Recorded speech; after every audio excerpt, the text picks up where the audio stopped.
En el vídeo que presentem volem fer un homenatge a Faustí Barberà, una persona que ha treballat en el nostre poble sedaví i que gràcies a la seva labor professional i humanitària va salvar vides de sedaviencs i sedavienques fa 130 anys.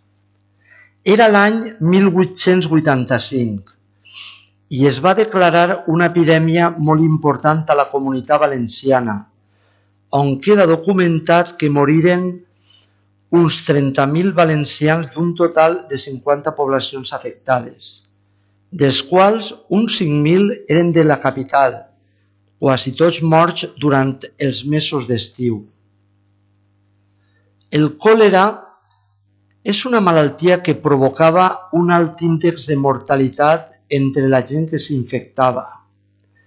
Així, en la memòria que consta sobre el còlera en València de 1885, publicada un any després, consta que aproximadament de 7.000 persones infectades per la bactèria que provocava aquesta malaltia, el Vibrio cholerae, uns 5.000 van morir a la capital de València durant els mesos d'estiu d'aquest any anomenat 1885.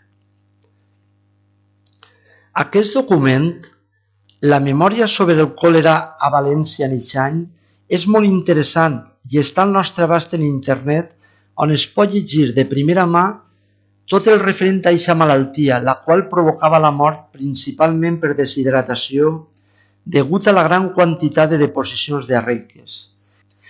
De tal forma, es van tindre que regular importants mesures, com diem, higièniques i sanitàries, incloent el trasllat de cadàvers i el soterrament.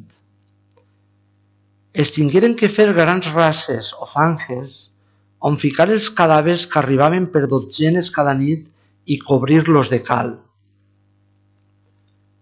A Sedaví sols tenim constància de 2 morts, on mostrem les làpides que encara estan al nostre cementeri. La devastadora epidèmia de còlera de 1885 va començar en la Comunitat Valenciana en Beniopa i aquest mateix any ja la varen documentar en les principals revistes mèdiques de l'època. Eixe any, 1885, es va practicar la primera vacunació front al còlera en la història de la humanitat. Això va començar en Alzira i Carcaixent gràcies a la vacuna que va descobrir el metge tortosí Jaume Ferran, documentat entre altres per la professora Maria José Bàguena, professora d'Història de la Medicina. Faustí Barberà, al qual dediquem aquest document, va tindre la gran capacitat científica i humanitària d'inocular la vacuna de Ferran eixe mateix any a la població de Sedaví, on era metge titular des que finalitzà la carrera de Medicina a València 10 anys abans, l'any 1875, on queda documentat que va ser contractat com a metge cirurgià municipal per l'Ajuntament de Sedaví amb un sou de 600 pessetes per trimestre pagador de fondos municipals. Queda documentat també que va ser tan important la feina com a metge de Faustí Barberà a Sedaví front a l'epidèmia de còlera l'any 1885 que se li va concedir la Creu de la Beneficència i, com diu literalment el text quan la van concedir,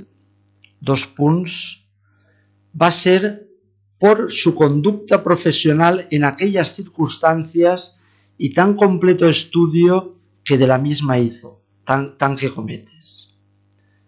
A més, 2 anys més tard, és a dir, l'any 1887, la principal institució mèdica valenciana i a la part una de les principals d'Espanya en aquella època, l'Instituto Médico Valenciano, li va atorgar a Faustí Barberà la medalla d'or i el títol de soci de mèrit per la memòria sobre el còlera que havia redactat. Aquest home que estem nomenant en el documental, Faustí Barberà i Martí, ha sigut possiblement el metge més important que ha tingut i tindrà Sedaví. Ens basem principalment en els estudis històrics fets sobre la seva figura per Joan Antoni Micó, professor d'Història de la Ciència de la Universitat de València. I també va constituir un capítol molt ample i important de la meva tesi doctoral.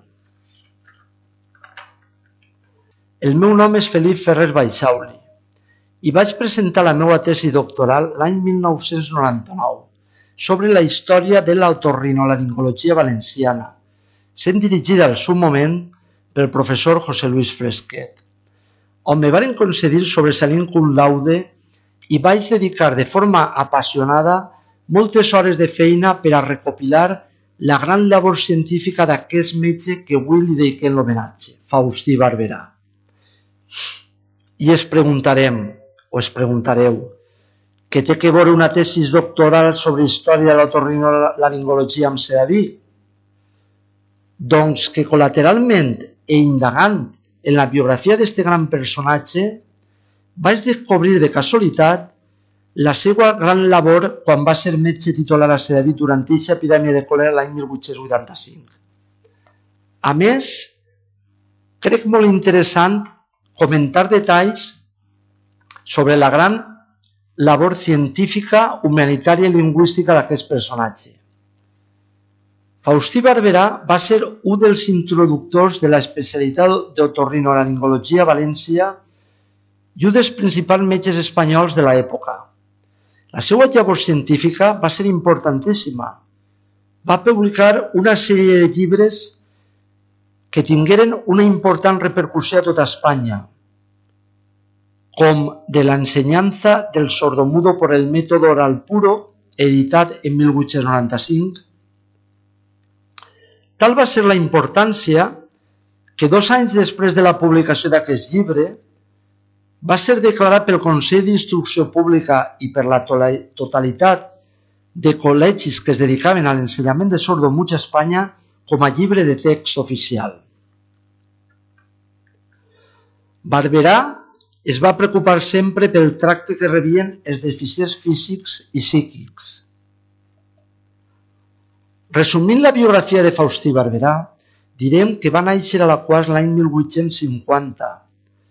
Fill de Victoriano i Fausta, Victoriano, son pare, va ser expòsit de l'Hospital General i pot ser que aquest fos un dels motius pel qual estava especialment sensibilitzat en persones amb certes deficiències, com comentàvem abans. A més, son pare va ser mestre de primer ensenyament en Alaquàs i tant ell com el propi pare van ser grans aficionats a la música, sent ells 2 organistes de l'església parroquial d'aquest poble, Alaquàs. En 1872, 2 anys després de morir son pare, Faustí es traslladà a València per estudiar medicina.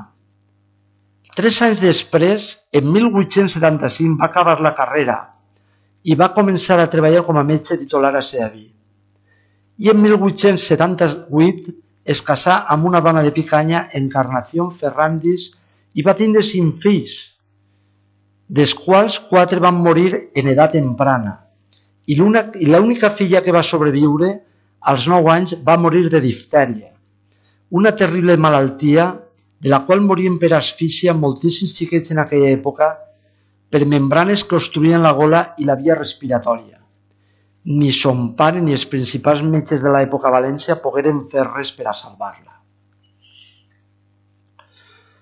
Podem dir també que Faustí Barberà va publicar centenars de publicacions mèdiques. Va fundar ell sol des de 1889 una revista molt important anomenada Revista Valenciana de Ciencias Médicas. L'any 1892, en reconeixement als seus mèrits com professional i a la seva trajectòria humana, va ser nomenat també cavaller de l'Ordre d'Isabel la Catòlica.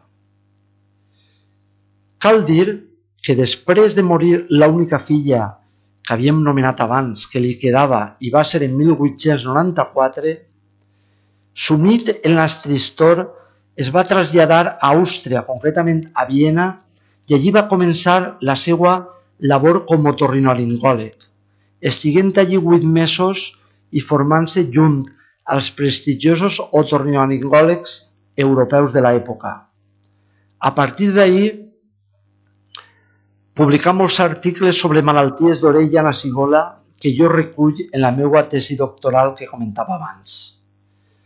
Va ser president posteriorment també de la Lliga contra la Tuberculosi. També estava en la Junta de Govern del Sanatori de Leprosos de Fontilles i va ser nomenat president d'honor de la secció de sordomuts per l'Assemblea Nacional. Siguent això, simplement una xicoteta referència sobre la gran qualitat humana que també atesorava Faustí Barberà. I si tot això no és prou, en l'última etapa de la seva vida, l'any 1907, crea la Societat Regionalista València Nova, on mostrava una gran activitat des del punt de vista lingüístic i literari i reivindicava ja en aquesta època el dret foral valencià i la llengua pròpia dels valencians. Sols en aquesta vessant ja s'han dedicat importants treballs d'història de la nostra llengua, com el de la filòloga Anna García Escrivà, presentat l'any 2013 i titulat El compromís de Faustí Barberà, líder de la causa valencianista. Ja per acabar, nomenem que en 1924 Faustí Barberà va morir als 73 anys i en el qual sí que té un carrer amb el seu nom.